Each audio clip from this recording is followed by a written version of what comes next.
Well, it looks like Harvey has found himself in some trouble again. No, did you ever get an apology? Never got an apology from Steve. He never said anything. My thing is, I wrote new jokes. Harvey's billion-dollar empire was built on a lie, and the comedians he left behind are finally exposing it, while his messy personal life only adds to the scandal. It all came crashing back into focus in January 2024, when veteran comic Mark Curry stopped smiling for the cameras and told TMZ the one thing Harvey's team didn't want to hear: that after 16 years, the man he once called a peer still hasn't apologized for stealing his work. You're saying his business ethics are like really solid, like he's treating you guys like he treats us like golden. Are you crazy? Yeah. We are. The material in question wasn't just any punchline. It was Curry's original Halloween bit from 1999, performed live at the height of his Hangin' with Mr. Cooper fame, a joke built on real stories from his life. Then, in 2015, Harvey rolled out the same concept on Little Big Shots, as though it had come from his own pen. The cameras kept rolling, the audience laughed, and no one blinked, except the comics, who knew exactly where they'd heard it before. Curry said it wasn't about the money or the spotlight, it was about respect. I'm telling you, that's why I can say I'm so freely. Kid, I need another one. You here, get your number. Thank you, sir. Thank you. We watched Curry stand at LAX, calm but cutting, saying Harvey had never said a word to him face-to-face about it. He can have it, Curry said, shrugging for TMZ. But his tone told another story. He'd moved on, but he hadn't forgotten. Behind that shrug sat 2 decades of comedians whispering the same thing. Steve Harvey takes what isn't his, then hides behind the glow of television lights and his own grin. For Curry, the outrage had faded into disbelief. After all, how does a man worth more than $100 million still feel the need to borrow someone else's joke? And he still ain't said. Williams told Shannon Sharp.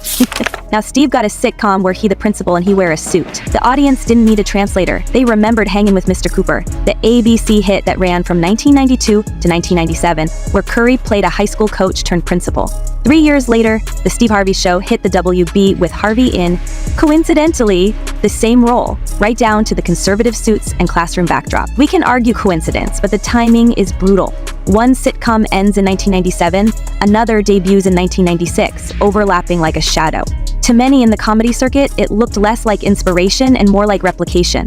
Williams connected the dots out loud, saying Harvey stole everything Mark Curry had and then built an empire on it. It was the kind of accusation that cuts straight through Hollywood politeness, and fans noticed. Clips of both shows flooded social media side by side. Same premise, same energy, different names on the checks. He took my Winton. Took my Winton from me. He turned my son against me. As Curry and Williams kept talking, more comics started coming forward. Some cautiously, some with open disdain. Gary Owen, who'd once worked closely with Harvey, broke his silence on his podcast, saying his 2-week stint on the Steve Harvey Show barely paid for the SAG minimum. He compared it to working on Hip Hop Squares, where he made 4 times the money in a single day. Owen didn't blame Harvey directly, but his story raised eyebrows. Here was a man who'd been in the game since the early 90s, making less than a day rate while the host's empire ballooned to a reported $140 million. We can see the contradiction. Harvey built his brand on uplifting speeches about hustle, faith, and self-made success, yet, behind the curtain, the people who helped build that brand were scraping by. Owen described being shoved into a tiny dressing room the size of a closet, while influencers and A-list guests got suites with bathrooms and catered meals. It's hard to reconcile that with the preacher-style motivation Harvey sells on his morning radio show. Insiders say that kind of treatment wasn't rare. Several former staffers described a culture of fear around Harvey, backed by that infamous leaked memo where he told employees, "Do not approach me." The memo, which surfaced in 2017, warned staff not to speak to him in hallways, makeup rooms, or dressing areas unless invited. "I hate being ambushed," it read. To the public, it sounded cold, maybe even cruel. To his defenders, it was just boundaries. Either way, the image of Harvey as the people's comic, the friendly face of daytime television, took a hit that never fully healed. Hell hath no fury like a woman scorned. Well, Steve's learning that the hard way tonight. Steve's ex-wife, Mary Harvey, is angry, and she's going... Ed Lover, a longtime friend of Bernie's, backed the claim on his own podcast, saying Bernie himself told him Harvey had called producers behind his back to steal roles. Bernie's daughter, Janice McCullough, even stepped in, publicly thanking Cat Williams for honoring her father and calling out those who'd slighted him.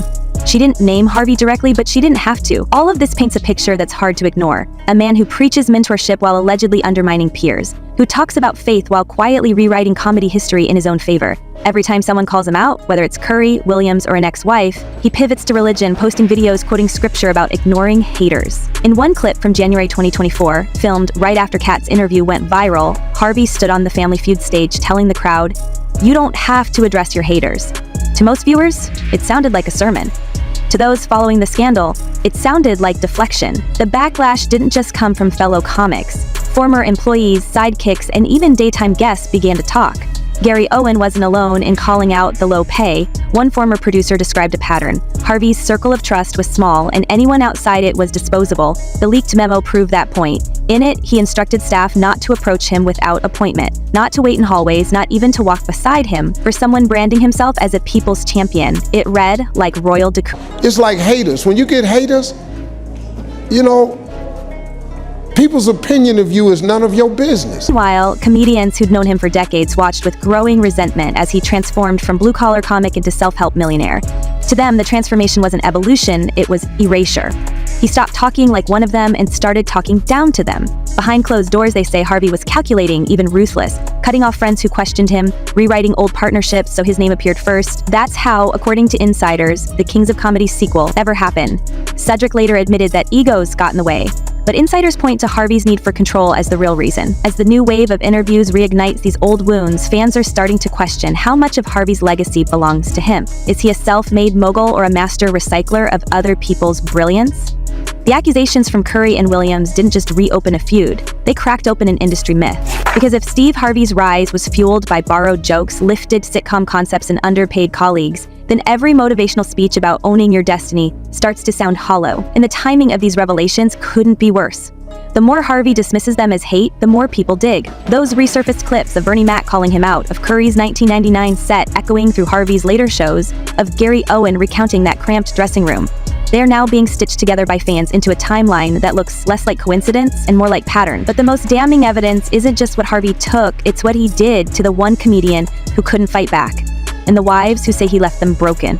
Bernie Mac and the marriages Harvey couldn't keep intact. Bernie Mac's daughter, Janice McCullough, said what so many were already thinking. In January 2024, she praised Cat Williams for daring to say out loud what her father never could, that Steve Harvey's so-called brotherhood was a one-way street.